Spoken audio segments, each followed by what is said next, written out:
우리가 느낄 수가 있습니다. 물론 낮에는 또한 땀이 날 정도로 뜨겁고, 저는 이제 한 10바퀴, 12바퀴 그렇게 공원을 돌면 땀이 착 납니다. 바람은 시원한데 땀은 나기도 합니다. 이런 한절기에 사랑하는 우리 교우 여러분들, 감기 조심하시기를 주의 이름으로 축원합니다. 여러분들 추석 명절 잘 보내셨습니까? 오늘 보니까 반가운 얼굴들이 많습니다. 우리 정순욱 권사님도 오셨고, 김정자 권사님 아들도 서울에서 오셨습니다. 또 보니까 우현식 집사님도 오셨어요. 배민지 집사. 그리고 우리 우장로님 청송부인데 박 권사님하고 원래 얼굴이 좀 껌뜸한 오늘 아들 부부가, 손자가 우리 교회 오시니까 얼굴이 환하게 얼마나 기쁨이 충만한지 모르겠습니다. 그 외에도 참 이렇게 우리 초상당하신 우리 행미장 권사님도 오셨고, 또 우리 앞 저 마을에 계신 모친 자제분들도 이래 오셔서 정말 감사드립니다. 정말 우리가 이 땅을 살아갈 때 참 이렇게 명절에 일가 친척, 이웃, 가족들을 만나는 것이 얼마나 기쁘고 복된 일인지 모릅니다. 이번 추석에 우리 가족은 큰아들은 표가 없어서 미리 왔다가 갔고, 작은아들은 서울에서 10시간 걸린다고 그래요. 그래서 도저히 몸도 아프고 그래서 못 와가지고 결국은 용돈만 찔끔 보내주었습니다. 그래도 용돈이라도 안 주면 어쩌겠습니까, 그죠? 용돈이라도 주니까 큰아들이 확실히 용돈을 많이 주더라고요. 많이 주는데 작은아들은 용돈 그래도 감사하죠. 그래서 우리 집사람하고 저하고 산에 가서 부모님 계신 산소에 가서 예배 드리고 왔습니다. 일본의 전설적인 기업인 마스시다 고노스케라는 분이 계십니다. 이분은 지금도 일본 사람들로부터 절대적인 존경과 사랑을 받는 분입니다. 그분의 철학 가운데 거숙한 역경을 극복하고 94세까지 그 기업의 성공 신화를 기록하였습니다. 그는 자신이 인간 승리의 비결을 한마디로 덕분에라고 표현을 하였습니다. 저는 가난한 집안에 태어난 덕분에 어릴 때부터 갖가지 힘든 일을 하며 세상살이에 필요한 경험을 쌓았습니다. 저는 허약한 아이로 태어난 덕분에 운동을 시작해서 노년까지 건강을 유지할 수가 있었습니다. 저는 학교 공부를 제대로 마치지 못했던 덕분에 만나는 모든 사람들을 나의 스승으로, 선생님으로 여겨서 항상 배우는 인생을 살다 보니까 성공하게 되었다. 참 그분은 겸손하고 지혜롭고 멋진 인생을 사셨습니다. 사랑하는 우리 교우 여러분들도 덕분에 감사하며 살아가시기를 주의 이름으로 축원합니다. 이 가을에 매사에 긍정적으로 생각하시고 당신 덕분에 행복합니다. 여러분 덕분에 감사합니다. 저는 지하철이나 또 전철 비슷하네 버스를 탈 때 요즘 자가용을 최대한도로 잡겠다고 대중교통을 이용을 하는데 보니까 운전기사들 얼마나 감사해요. 특히 이 아미동 고개 넘어갈 때 길이 꼬불꼬불하고 참 차가 얼마나 많이 흔들리는지. 그런데 그분들 덕분에 제가 안전하게 전철역까지 가고, 또 제가 자가용 타고 가는 것보다 전철을 타고 가는 게 훨씬 시간이 절약되고 안전성이 있더라고요. 그래서 참 고맙다. 친구들 덕분에, 교우들 덕분에 신앙생활 잘하고 행복하니 얼마나 감사합니까? 특별히 부모님들 덕분에 우리가 이렇게 건강하게 살아가게 하시니 얼마나 감사합니까? 따라하십시다. 하나님 덕분에 멋지게 살아가니 감사합니다. 옆에 사람과 인사하시기 바랍니다. 당신 덕분에 제가 행복합니다. 할렐루야. 감사합니다. 당신 덕분에 제가 행복하게 살아가는 줄로 믿습니다. 오늘 본문 말씀을 보면 예수님께서 시험을 이기시고 본격적으로 전도를 하는 내용의 말씀이 나오고 있습니다. 오늘 우리가 먼저 읽었던 누가복음 4장 말씀에 보면 예수님께서 성령에게 이끌려 40일 광야에서 시험을 받으신 사건들이 있습니다. 그리고 시험을 받고 나서 나사렛 동네에 가서 복음을 전하고 가버나움 동네에 가서 전도 활동을 적극적으로 하는 모습을 보여주고 있는 것입니다. 예수님께서는 완전한 순종을 드림으로 말미암아 마귀의 시험에서 이겼습니다. 예수님의 성품이 두 가지 있는데 하나는 신성이고 하나는 무슨 성품이에요? 인성이 있습니다. 그래서 신성은 하나님의 성품이니까 시험을 안 받아도 되는데 우리 속에도 인성이 있죠. 이 인성은 욕심이 있잖아요. 그리고 빈 공간이 있어요. 빈 공간이 있다 보니까 이 빈 공간은 하나님 아니면 채울 수 없는 공간이 있어요. 그러다 보니까 사람들이 고뇌하고 방황하고 허전하잖아요. 허무하잖아요. 그러다 보니까 유혹을 받죠. 유혹을. 욕심 따라서 살아가죠. 시험에 드는 경우가 많아요. 그런데 예수님의 그 인성, 광야에서 40일 동안 마귀의 시험을 받으시고 하나님 말씀으로 이겨내셨습니다. 할렐루야. 그러므로 우리도 인성이 있지만 하나님 말씀 붙들고 살면 우리 인생의 시련과 유혹과 시험을 이길 수 있는 줄로 믿습니다. 예수님께서는 한순간도 정말 하나님 말씀에 대한 신뢰와 순종의 길에서 떠나지 않으시고 인내하면서 자기 사역을, 공생의 사역을 묵묵히 잘 감당하셨습니다. 그래서 우리는 이 사건을 통해서 예수님의 순종과 신뢰와 인내를 배울 수가 있습니다. 예수님은 마귀에게 이끌림을 받았습니다. 그래서 마귀에게 이끌림을 받았는데 시험을 받을 때 성령님이 도와주십니다. 여러분, 성령님은 거룩한 영, 더 홀리 스피릿, 그러니까 진리의 영, 말씀의 영, 도움의 영인 줄로 믿으시기를 바랍니다. 우리가 인생을 살아갈 때 얼마나 험한 일들을 많이 경험합니까?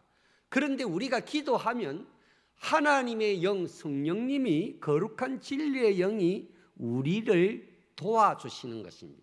우리와 함께 해주시는 줄로 믿으시기를 바랍니다. 그러면 성령의 인도를 받게 되면 푸른 초장 맑은 시냇물가로 갈 수가 있고 사망의 엄침한 골짜기에서도 해바름을 두려워하지 않은 담대함을 가지게 됩니다. 그래서 승리하게 되는 줄로 믿습니다. 예수님은 40일 동안 광야 시련을 경험하면서 성령의 인도를 받아서 승리했습니다. 이스라엘 백성들도 40년 동안 시내산뿐만 아니라 그 광야의 시험을 견뎌내었습니다. 그것이 엄격히 따지면 훈련, 연단의 기간이죠. 또 모세도 시내산에 올라갔습니다. 저도 성지순례 할 때 시내산에 올라갔거든요. 새벽 1시 일어나서 올라갑니다. 시내산에 올라가서 40주 40야를 기도하며 십계명 2돌판을 받았습니다. 이 근본적으로 율법이 613가지가 있는데 탈무드에 보면 미슈나, 미드라시, 게마라 그 외 여러 가지 해석의 내용들이 엄청나게 많이 있습니다. 그 모든 율법의 핵심이 십계명입니다. 그 십계명을 40일, 쉽게 이야기하면 금식 기도하고 받았습니다. 또 엘리야 선지자도 40주 40야를 지냈습니다. 그러면서 그 아합 시대에 북이스라엘의 아합 임금, 그리고 얼마나 그 악한 이세벨, 그런 가운데서도 하나님의 복음을, 구원의 복음을 전하는 그런 모습을 보여주는 것입니다. 이 40은 훈련의 기간, 연단의 기간, 시험의 기간, 이것을 이겨내어야 우리가 승리하는 줄로 믿습니다. 그래서 하나님께서는 세상 모든 일이 잘 풀리고 평탄할 때 마귀가 틈을 탑니다. 그 말을 내자로 뭐라고 하는가 하면 호사다마다. 좋은 일이 있을 때 꼭 악마가 틈타요. 여러분들 안 그렇습니까? 경험 안 해보십니까? 그래서 너무 젊을 때 성공하면 실패하는 경우가 많이 있어요. 젊을 때 로또 복권 당첨되면 그 사람 타락하는 경우가 많습니다. 그래서 유대인들은 재산이 그렇게 많더라도 반드시 자녀들에게 직업 교육을 시킵니다. 직업 교육. 자기 스스로 어느 나라에 가든지 어느 지역에 어느 환경에 처해도 자기 스스로 벌어서 자립할 수 있는 능력을 길러주는 것입니다. 그리고 또 중요한 것은 우리가 이 땅을 살아갈 때 이 시련을 경험한 후에 연단을 받고 더욱더 성숙하게 됩니다. 그래서 진짜 인생 승리를 하게 되는 줄로 믿습니다. 예수님께서는 마귀의 시험을 이겨내신 후에 성령의 권능으로 갈릴리에 들어가셨습니다. 이것은 예수님께서 세례를 받으실 때 그 위에 강림하시고 강야에 인도하신 성령께서 그를 강하게 갈릴리로 인도하셨다. 마태와 마가는 갈릴리로 예수님이 들어가신 이유가 세례 요한이 참수행을 당했던 소식을 듣고 그분이 갈릴리로 가셨다, 이렇게 기록을 하고 있습니다. 그러나 중요한 것은 성령께서 예수님을 인도하셨다는 것입니다. 강야에서 마귀의 시험을 이기도록 도와주셨고 또 그 사역을 마친 후에 갈릴리, 베사다 그 외 여러 고을과 촌으로 다니면서 복음을 전하고 하나님의 나라를 선포하는 일에 서임받도록 인도하신 줄로 믿으시기를 바랍니다. 누가복음 9장은 갈릴리 전도가 거의 끝나갈 무렵에 예수님께서 마지막 12 제자 전도대를 파송한 사건이 나옵니다. 우리가 읽었던 오늘 9장 말씀이죠. 오늘 제가 이때까지는 4장까지 설명을 드렸고 9장 말씀에 보시면은 12 제자. 그러면 우리가 예수님 시대에 12 제자를 상징하는 것이지 오늘 이 시대에 저와 여러분들에게 무슨 소용이 있느냐, 그것이 아니고 우리 모두는 현대를 살아가지만 지금 예수님의 제자의 삶을 살아가야 되는 줄로 믿습니다. 그렇기 때문에 오늘 12 제자를 부르신 이유, 12 제자를 부르신 그 이유가 오늘 저와 여러분을 감천교회로 불러주시고 하나님의 자녀로 삼아주시고 하나님의 제자로, 예수님의 제자로 삼아서 우리가 이 땅에서 어떻게 살아야 될 것인가 라는 것을 가르쳐주고 있는 줄로 믿습니다. 예수님께서 12 제자를 부르신 이유가 첫째로 예수님께서는 하나님 나라를 전파하며 앓는 자를 고치게 하시기 위해서 12 제자를 불러 모으셨습니다. 여기에서 하나님 나라의 전파는 율법을 엄하게 준수함으로서가 아니라 하나님을 각자 자신의 마음과 삶 속에 모셔드림으로 구원을 이룰 수 있다는 사실을 힘있게 선포하는 것을 의미합니다. 그 시대는요, 미신이 팽배한 시대였습니다. 그리고 로마 압제하에 있었고 주권이 없었습니다.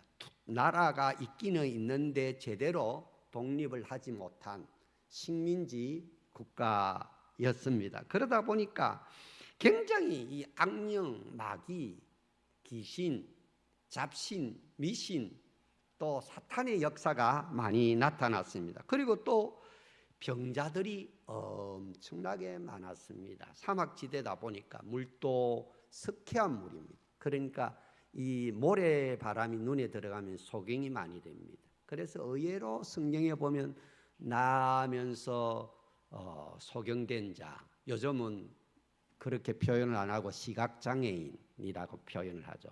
또 안전병이, 혈류병자들, 그 외 여러 요즘 같으면 각종 암에 걸린 사람들, 엄청난 고통을 당하고 있는 그런 사람들을 예수님께서 제자를 보내면서 그 육신의 질고를 치유하는 능력을 주셨습니다. 이와 같은 일들은 예수님께서 하나님 나라 복음을 선포하는 데 필요한 수단입니다. 필요한 도구고 능력입니다. 이는 예수님의 사역이 결말 가까이 올 때까지 그 사역을 수용하게 하였습니다. 특히 귀신을 쫓아내는 병을 치료하는 능력, 권세를 제자들에게 주셨습니다. 그래서 여러분들도 이 땅에 살아가면서 명절에 모여서 우리 집안을 어떻게 하면 복음화할까? 우리 친구들을 어떻게 하면 구원할까? 우리 가족들, 예수 믿지 않는 가족들 어떻게 하면 구원할까? 생각하는 분들, 그리고 실제로 복음을 전할 때에 하나님께서 그런 자들에게 두나미쇼, 이런 병을 치료하고 귀신을 물리치는 그런 능력을 주시는 줄로 믿으시기를 바랍니다. 그래서 제자는 마귀를 대적하는 하늘나라 군대의 최전방 특공대와 같습니다. 여기에서 누가는 마가복음 10장 1절과 마가복음 6장 7절 말씀에 이 두나미쇼, 권세, 능력을 주신다고 말하고 했습니다. 그러면서 2명씩 짝을 지어서 나가라 라고 말씀을 하시고 있습니다. 우리가 전도를 할 때 혼자서 하는 경우도 있습니다. 그러나 가능하면 2명씩 짝을 지어서 나갈 때 서로 협력을 합니다. 서로 보완을 합니다. 그리고 서로 위로가 됩니다. 또 부족한 부분은 저도 말을 할 때 혼자 하면 생각이 부득부득 떠오르지 않을 때가 있죠. 그럴 때 지혜로운 친구나 동반자가 같이 힌트를 주면 한마디만 딱 생각이 나면 그 뒤로 줄줄줄줄 말이 이어지는 경우가 있습니다. 그래서 둘씩 짝을 지어서 예수님께서는 능력과 권세를 주셔서 파송을 하셨다. 그리고 예수님께서는 전도 여행을 하는 제자들에게 여행을 위하여 아무것도 가지지 말라. 지팡이나 주머니나 양식이나 돈이나 두벌 옷을 가지지 말라라고 하였습니다. 이처럼 제자들에게 지극히 필요한 것마저도 엄격히 제한을 했습니다. 왜냐하면 이것은 사명의 긴급성을 이야기하고 있습니다. 우리가 복음을 전할 때 인간의 생각으로 복음을 전하지 말고 절대적으로 따라하십니다. 하나님만 의지하고 성령께 기도하고 복음을 전합시다. 하나님을 의지하고 복음을 전하라는 것입니다. 요즘 선교사님들이 옛날처럼 목숨 걸고 복음을 전하는 분들도 계시지만 대부분 다 보면 우리나라도 지금 우리 교회도 선교비를 이렇게 보내지 않습니까? 그 현장을 가보면 굉장히 선교비를 지원을 많이 받아서 거기서 한마디로 갑부처럼 그렇게 살아가는 모습을 볼 수가 있습니다. 물론 제가 볼 때 그 타문화권에서 생존하는 그 자체가 어렵고 힘든 것은 사실입니다. 그렇지만 옛날처럼 12제자들처럼 이렇게 정말 이 물질적인 그런 것에 매이지 아니하고 오로지 하나님만 의지하고 전도하고 선교하는 것은 상당히 힘듭니다. 그래서 국내에서 선교비를 많이 보내줍니다. 그런데 IMF 이후로 선교비가 많이 끊겼습니다. 그러다 보니까 그분들이 선교하기가 힘들어서 본국으로 돌아오는 경우도 있습니다. 제 친구도 이번 총회에 갔더만은 본국으로 돌아와서 인사를 하더라고요. 반갑기는 한데 주님은 여행을 위하여 아무것도 가지지 말라. 어느 집에 들어가든지 거기서 유하다가 떠나라. 이 명령은 이 집 저 집 다니면서 호환 대접을 받으려고 하지 말고 때를 얻었지 못 얻든지 복음을 신속하게 많이 전하라 라고 말씀을 하시고 있습니다. 왜냐하면 한 성읍에서 거하라는 말씀은 일단 그 성읍에 가서 어느 집에서 한양하는 집에서 복음을 전하면 그 집안에 평안을 빌라는 것입니다.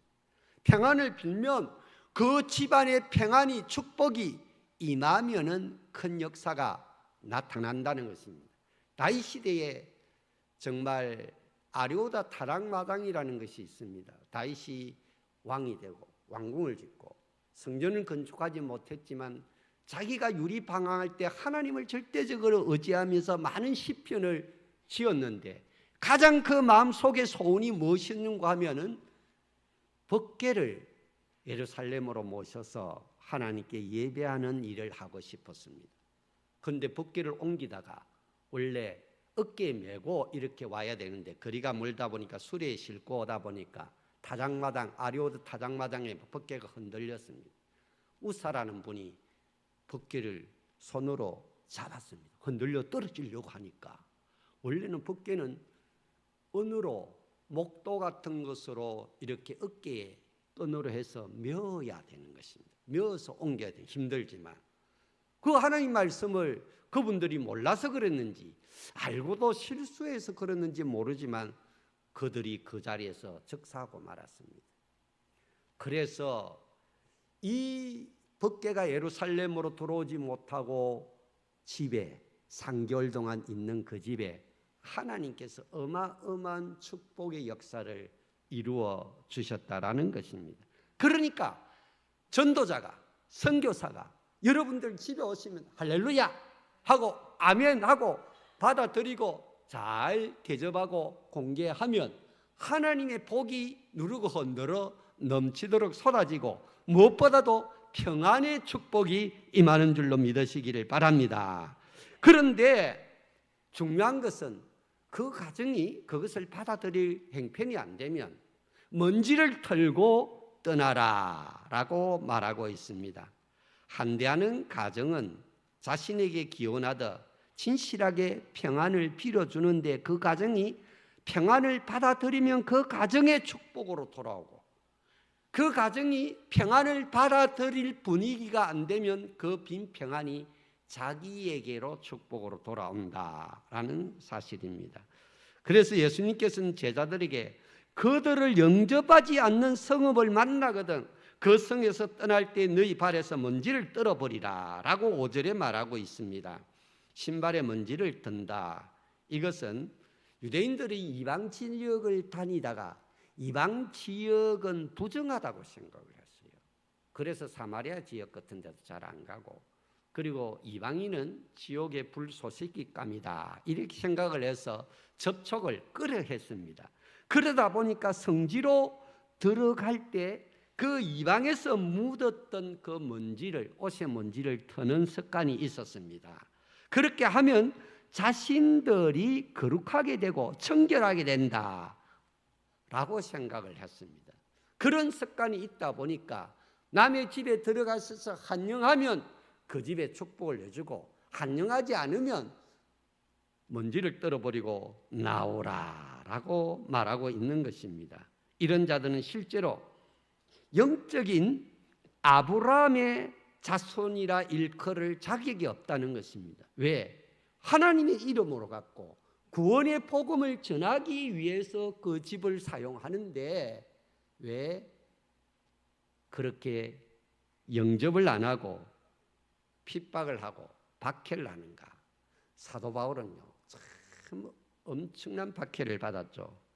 바울과 바나나는 비시디아 안독의 유대인 지구에서 자신들의 박해 활동이 조직화되고 있을 때 그 명령을 적극적으로 준수했는데 박해하니까 그 지역에 먼지를 떨고 다른 지역으로 그 예수님께서는 참 보면은요 이 사도 바울을 통해서 유럽 각 지역을 많이 복음을 전하게 한 그 비결이 여러 가지 있지만 핍박을 통해서 한 곳이 안 그러면 좀 한대하면 한 곳에 오래 있을 수가 있지 않습니까? 그런데 한대하지 않으니까 자꾸 떠나는 거예요. 안 그러면 목숨의 위험이 있으니까 자꾸 떠나는 거예요. 그래서 그 사도 바울과 바나바와 그 외에 많은 무리들은 뭐 디모데도 그렇고 누가도 그렇고 많은 하나님의 사람들은 아굴라 브리시길라 이런 사람들이 핍박 때문에 그 당시에 유럽 지역을 여러 지역을 다니면서 복음을 전한 그 복음이 우리나라에 들어와서 우리나라에 어마어마한 복음의 역사를 이루었다라는 것입니다.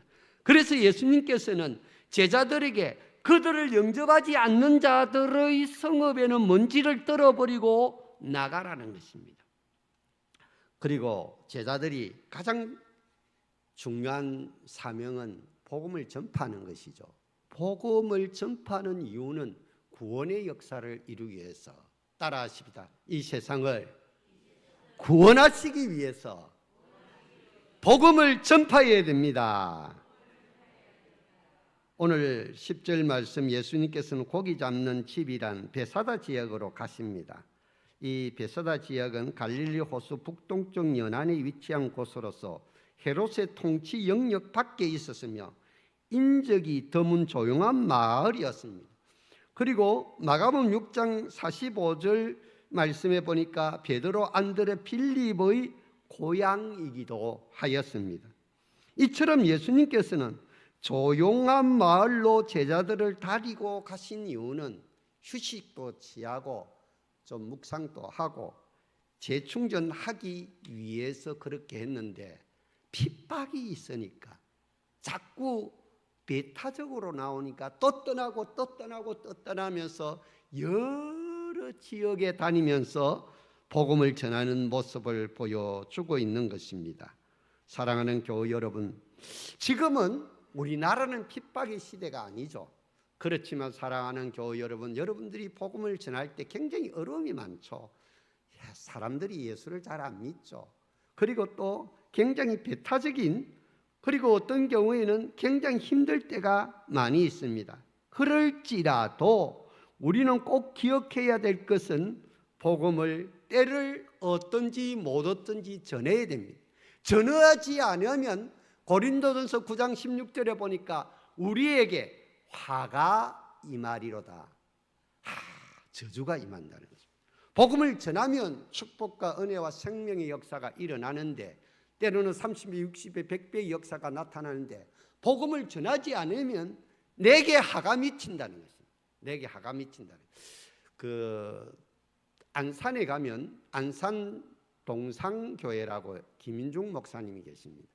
그분은 이제 2살 때 어머니가 돌아가시고, 좀 청소년 때 아버지가 알코올 중독으로 돌아가시고, 어릴 때부터 그러다 보니까 술 마시고 담배 피우고 노름하고 깡패 비슷하게, 양아치 비슷하게 그렇게 살았습니다. 그런데 자기 친구가 끈질기게, 고등학교 친구인데 끈질기게 복음을 전했습니다. 그래서 친구 따라 강남 간다고 교회 갔습니다. 교회 가서 자기가 결국은 25살 때 예수를 믿고 목회자의 길을 갔는데, 안산중앙교회입니까? 동산중앙학교가 있는데, 그 학교가요, 지금 전국에서 가장 떠는 학교입니다. 서울대학뿐만 아니라 유수한 우리나라의 행정고시 1등도 거기서 나오고, 청와대 행정수석도 하고요. 그 외에 어마어마한 역사를 이루는, 교회에서 교회를 짓고 체육관을 짓고 다문화 가정을 섬기는데요, 하루에 500명씩 다문화 가정을 섬긴다는, 얼마나 대단합니까, 여러분? 사랑하는 교우 여러분, 그러니까요, 어떤 경우에는 복음을 전하면 반드시 사기 난다는 것입니다. 우리가 생각할 때, 저 사람 완악한데 언제 예수 믿고 언제 구원 받겠나 생각할지 모르는데, 안 그렇습니다. 어릴수록 좋습니다. 오늘 김순희 권사님 손자 왔죠. 또 우리 우영호 장로님 손자 주원이 왔습니다. 여러분, 이 어릴 때부터 예수를 믿도록 이렇게 하면 큰 역사를 이룹니다. 그래, 어릴까 안 되면 그래도 전하다 보면 김인중 목사님도 25세 예수를 믿는데 얼마나 큰 역사를 이룹니까? 자기 집안 다 구원하고요. 그 목회도 얼마나 크게 열정적으로 잘하는지 모릅니다. 안산 지역 제가 가봤는데 그 지역이요, 굉장히 다문화 가정들이 많습니다. 외국인들이 공단이 있다 보니까 외국인들이 바글바글해요. 제가 한 2번 가봤는데, 그런데요, 그 지역에서요, 그분들을 노인들 학교도 하시고, 그 다음에 다문화 가정들 장애인 돕고 하는 그 일에 교회도 어마어마하게 크게 지었어요. 학교도 재단도 엄청납니다, 여러분. 그런 특수학교를 해서요, 우리나라의 꼭 필요한 인재들을 길러내는 그런 역사를 이루는 모습을 보여주고 있습니다. 우리가 이 땅을 살아갈 때 신앙생활의 제일 나쁜 것은 가만히 있는 것입니다. 덥다고 가만히 있고, 춥다고 가만히 있고, 피곤하다고 가만히 있고, 아프다고 가만히 있고, 바쁘다고 가만히 있고, 여행한다고 가만히 있고, 자기 일한다고, 자기 돈 번다고 가만히 있고, 애 키운다고 가만히 있으면요, 만유인력의 법칙에 의해서 떨어집니다. 신앙도 떨어지고, 돈도 떨어지고, 건강도 떨어집니다. 근데 전도는요, 나가면 있고 안 나가면 없습니다. 전도는 하면 역사하고 안 하면 역사를 안 합니다. 환경을 초월해서 하다 보면 지혜도 생기고, 방법도 생기고, 능력도 생기고, 믿음도 생기는 줄로 믿으시기를 바랍니다. 그렇기 때문에 우리는 따라하십니다. 때를 얻든지 못 얻든지 복음을 전합시다. 우리가 아니면 누가 복음을 전하겠어요? 복음의 능력이 아니면 어떻게 저들을 구원하겠습니까? 내가 전하지 않으면 누가 전하겠습니까? 지금 전해야 되는 거예요. 지금. 그래서 10월 셋째 주일 우리가 총동원 전도주의를 지키는데, 여러분들 집안에도 예수와 믿는 식구들이 있지 않습니까? 그리고 이웃 친구들 집안 얼마나 많습니까? 그런 분들 강건해서 내 집을 채우는 하나님의 사람들이 다 되시기를 주님의 이름으로 축원합니다. 사랑과 은혜가 충만하신 하나님 아버지, 복음을 전하면 구원의 역사를 이룹니다. 복음을 전하면 때가 되면 삭이 나고 열매를 맺습니다. 우리가 복음을 뜨겁게 전하는 열정을 가지고 이 세상을 구원하는 하나님의 유일한 뜻에 동참하는 하나님의 사람들이 되게 하여 주시옵소서. 예수님의 이름으로 기도 올리옵나이다.